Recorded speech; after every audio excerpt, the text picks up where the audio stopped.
everyone, welcome back to the Well of Wellbeing, and today we're talking to Ronnie Gibson and Pastor Dave Thompson. They've both been part of the church for a long time, and we're just going to be interviewing Ronnie about his experiences in life. So over to you, Pastor Dave. Thank you very much, Sophie. Ronnie, it's so good to have you with us, a real honour to have you with us today. So, Ronnie, you're a family guy, you've got a responsible job, you serve in the church. Ronnie, tell us, you're one of these unsung heroes in the church, and you've probably not got a big visual profile, perhaps maybe when you're signing, but there is so much that you do and so much you're involved in, and I'd like to learn a wee bit more about you today. So tell us a wee bit about your family, your work life and your church. Ronnie, over to you. Thanks, Pastor Dave. Hope I can live up to that introduction. My name's Ronnie. I have a great wife, Barb, who I've been married to for almost 20 years now. Wow. I've got 4 kids who are aged 10, 12, 14 and 16, all of whom are extremely highly active. So when we're not in lockdown, the average week is going to include about 5 or 6 swimming sessions, badminton, athletics, netball, volleyball, roller hock, freestyle skiing, horse riding, Cub Scouts and youth clubs. So we've got 1 or 2 things on during the week. I work at a university here in Glasgow. I'm an IT systems architect, which kind of means I'm involved in IT systems, strategic planning, deployment of systems and project management type of work. In terms of the church, myself and Barb have been in the church again for about 20 years. We joined Destiny shortly after we get married in 2000. So, 20 years. In terms of what I do within the church, I'm kind of the main guy for what I would say is the internal IT across the Destiny network. So I'm not involved in the public-facing websites, but a lot of the internal IT systems and processes, I'm the main contact for that. So I work with a number of churches across the network, a lot of stuff in Glasgow, obviously where I'm based, but also other Destiny churches in Edinburgh, Newcastle, Prague, all that kind of stuff. Wow. And I also help signing for the deaf community in the church, although I am not a qualified BSL interpreter. They're very patient with me, and they look like they understand me a lot of the time, so that's quite good. So how did you get into the signing, Ronnie? Wow. You know what? That is something I always wanted to do. And I've thought a few times, how did I get into this? Where did it start? And all I can remember is, I remember when I was a young boy, I was in the Woolworths in Shawlands, which isn't there anymore, but that's actually ironically just round the corner from the church. I was in the Woolworths, and there was a deaf guy trying to pay for a pair of shoes that he wanted to buy and getting really frustrated about it. And as a young lad, fairly sensitive, that just really upset me. And it's the only thing I can look back and think, maybe is that where it came from? But yeah, I've always been interested in it. And Graham, one of the deaf guys in the church, did a kind of icebreaker introduction to sign language many years ago, which I went along to and just started learning from there. Wow. And now 2 of my girls are learning sign language as well, so maybe it's going to run in the family. Isn't it funny that it's strange sometimes that a childhood memory has such an indelible effect. It goes deep into the subconscious mind, and then later somehow God starts to use that moment in our present life. And Ronnie, you're a pretty busy guy, and people might look at you because when I see Ronnie Gibson, he always seems so together, right? No, you do. But I'm sure there are times when even you get stressed out and anxious. So tell me about, what are some of the things that stress you out or get you anxious these days, Ronnie? Really, Dave, I'd say people trying to put me on a pedestal. Yeah. No, I think, obviously we do have an extremely busy life, and sometimes in the different areas of life when they all start becoming busy at the same time. So maybe if there's a lot going on at work, or there's a lot of problems, and then there's a lot of activity at home, and then problems scheduling, sometimes it does become slightly overwhelming, which can be tough. I think. And then you've got silly people like me asking you a very simple IT question in the middle of you trying to get the kids to swimming or to horse riding or something like that. Dave, you're by no means the worst at asking IT questions. I actually quite like silly questions because they're usually quite easy to answer. Oh, yeah, absolutely. Yeah. But there's that. I think sometimes competing priorities stress me out a bit, when I feel pulled in different directions. And that's not even necessarily about being too busy.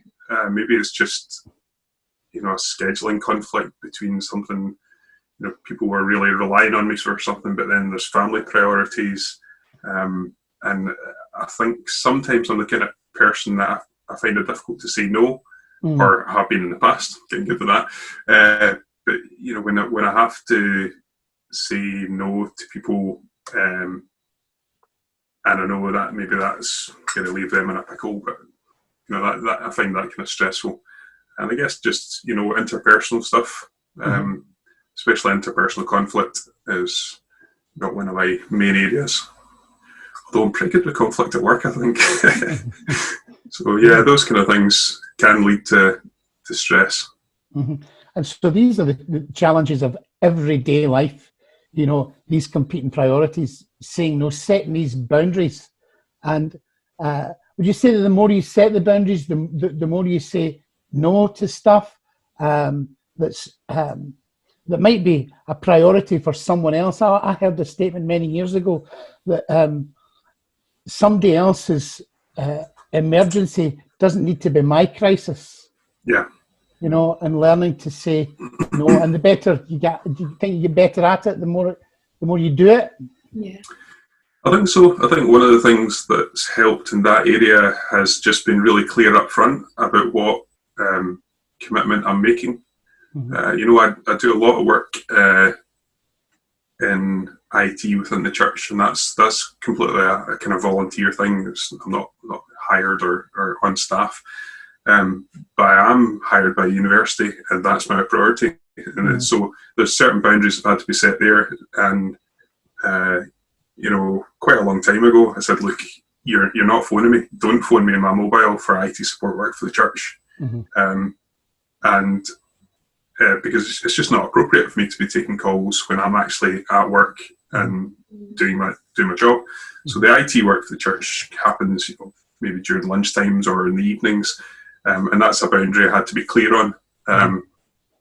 And sometimes it kind of feels like I'm being quite blunt, but it makes it easier for everyone if I'm just clear on this is what I'm committing to and this is what I'm not committing to. Yeah, and people tend to contact you now by email when you can answer it then in your time. Yeah. Yeah, that's good. Exactly. Sophie, anything you'd like to add to that or ask? No, I was just really inspired by the fact that you have so much going on and managing to balance it all. I know, it's quite incredible, isn't it? Must just be so. You just want time for yourself and just to unwind and do things for yourself. And is that something you find easy doing with kids at home and being able to take time out for yourself?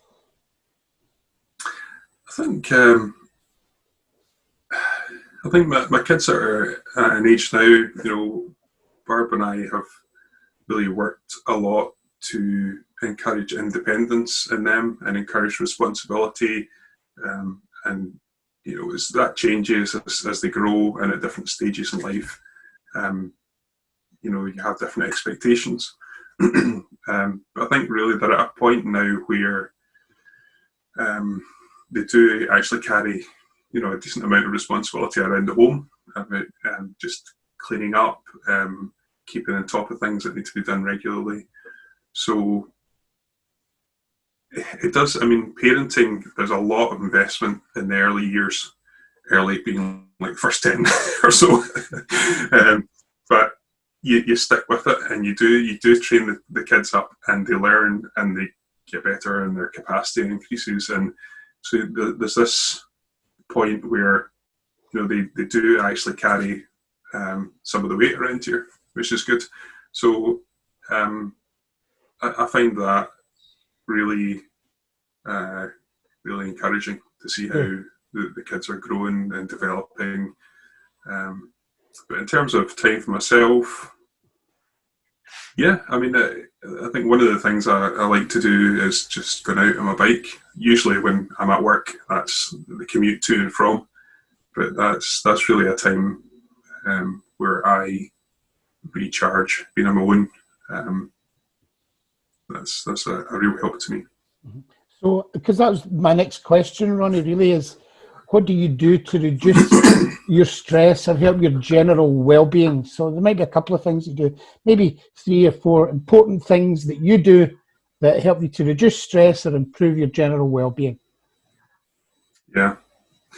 So I think, I mean, like I was saying, being out on my bike really helps. And I often listen to podcasts or worship music when I'm on my bike. Because you're filling your mind with the Word of God or with music or worship music, and you're cycling at the same time. Yeah. So, I mean, I find, especially for a family that's so busy, that kind of bike ride, it's almost like I can do, 3 or 4 main things at the same time.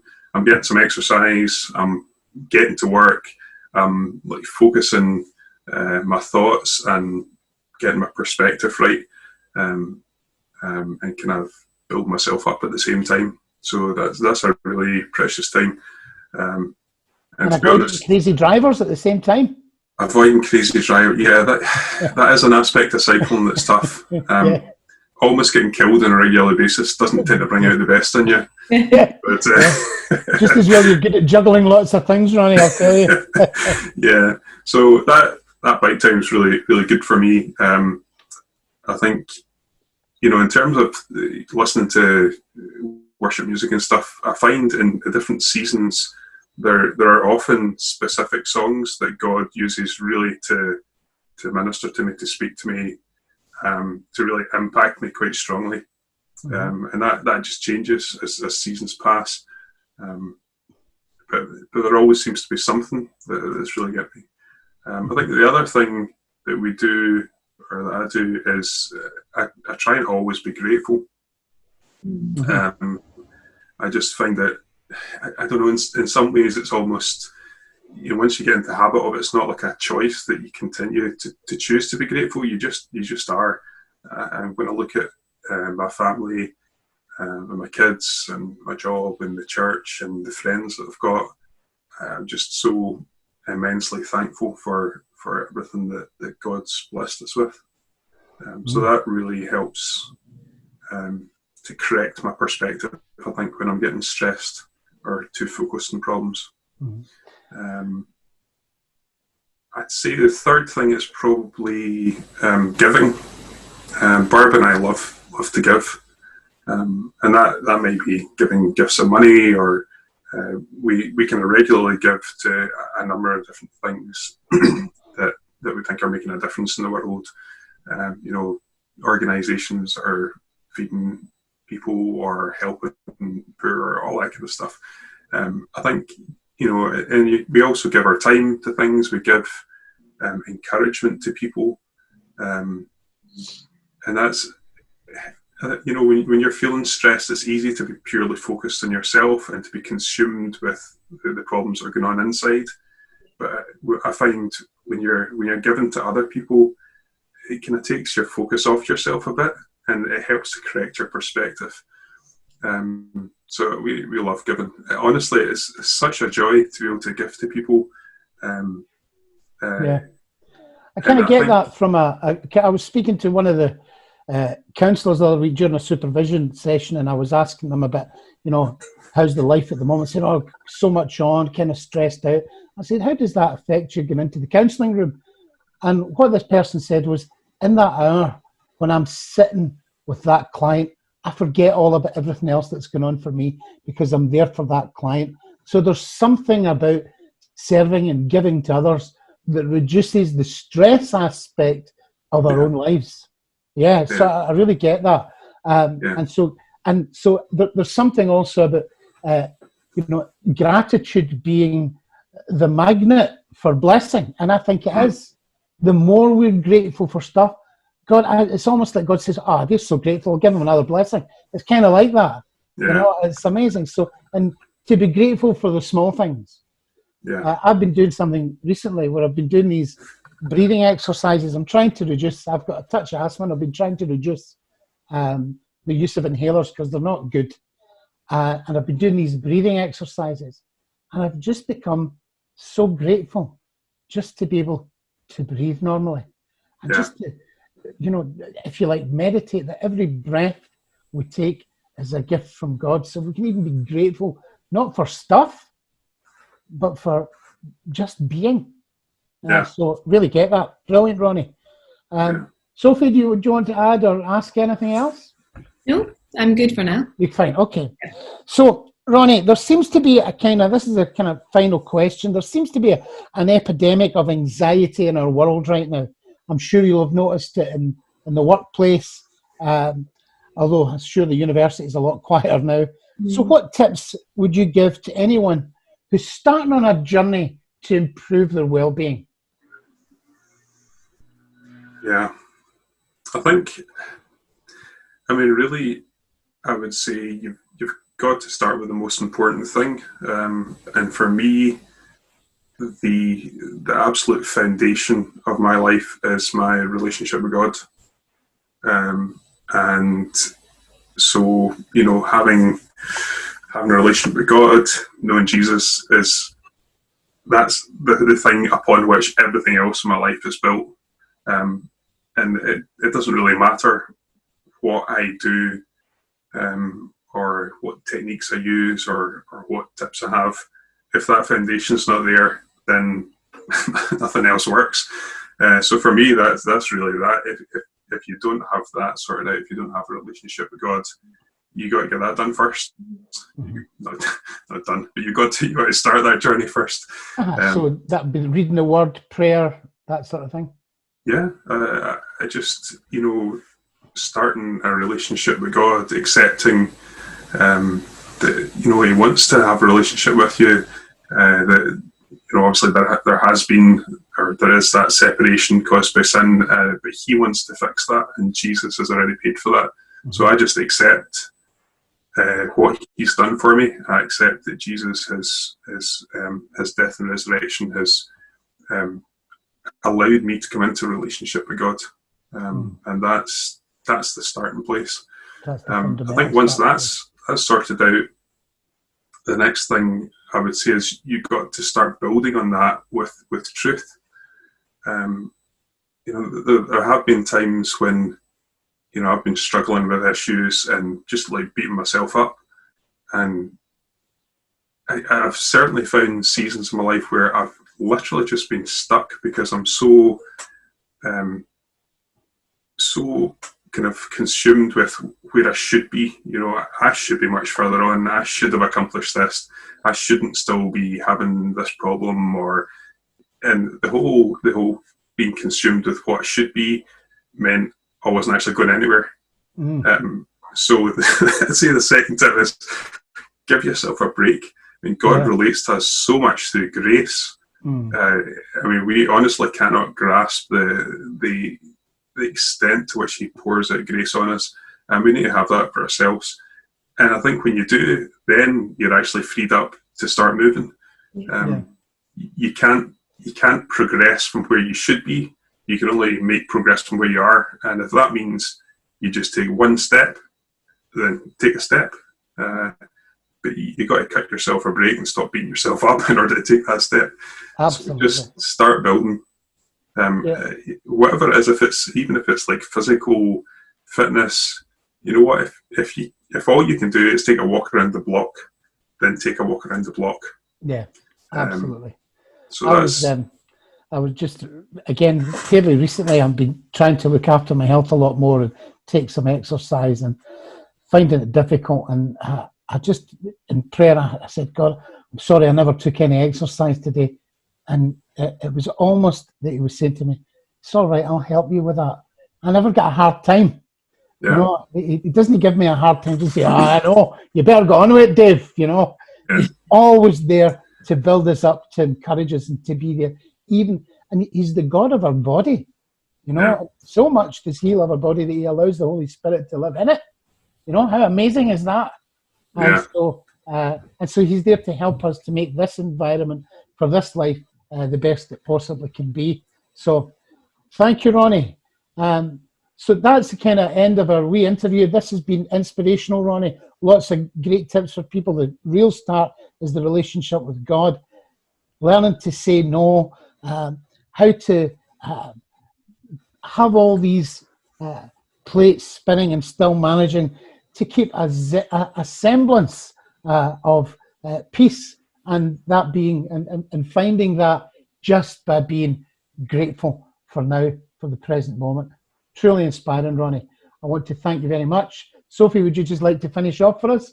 Thank you very much, Ronnie, and thank you, Dave, for talking us through this. It was really, really nice to hear a different opinion from someone who has so much on their plate and just getting through life with a positive attitude.